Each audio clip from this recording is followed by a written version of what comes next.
மே 18 இனப்படுகொலை, தமிழர்களை நினைவுகூடிய நாள்.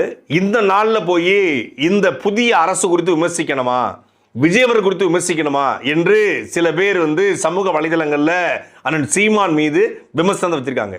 நேற்றைய கூட்டத்தில் கிட்டத்தட்ட 1 மணி நேரம் 20 நிமிடங்கள் சீமான் பேசினார். அதில் ஒரு 5 to 8 நிமிடங்கள் வேணா இந்த புதிய அரசு குறித்தும் இந்த அரசு குறித்த வாக்குறுதி குறித்தும் பேசியிருப்பார். மற்றபடி ஈழத்தில் 2009ஆம் ஆண்டு என்ன நடந்தது, எதனால் அந்த போர் நடைபெற்றது, அந்த போர்ல எப்படியெல்லாம் தமிழ் மக்கள் கொலை செய்யப்பட்டார்கள், யார் யாரெல்லாம் உதவி செய்தாங்க, இந்தியாவை ஆண்ட காங்கிரஸ் சிங்களனோடு கைகோர்த்து கொண்டு எப்படி அந்த போரை நிகழ்த்தியது, இனி நாம் செய்ய வேண்டியது என்ன, சர்வதேச விசாரணையை எப்படி நடத்தணும், அந்த மக்களுக்கான ஒரே தீர்வு தமிழீழம்தான் என்பதை 2009 தொடர்ச்சியா பேசிட்டு இருக்காரு. இப்பொழுதும் அந்த கூட்டத்தில் பேசினார். நமக்கு இருக்கிற அரசியல் தீர்வு இவர்கள் தான் சொன்னார்கள். ஆயுதத்தை கீழே வைத்து விடுங்கள், போரை நிறுத்துங்கள், அரசியல் தீர்வை பெற்றுத் தருகிறோம் என்று சொன்னவர்கள் இவர்கள்தான்.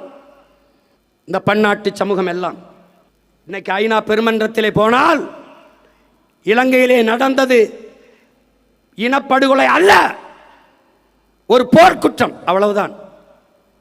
அதை இனப்படுகொலை என்றே ஏற்க மறுக்கிறது.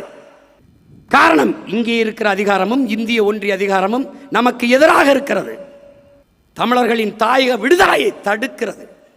உலகத்தின் மரபென்ன, வல்லாதிக்கத்தின் அழகென்ன, எளியவன் பக்கம் நிற்பது.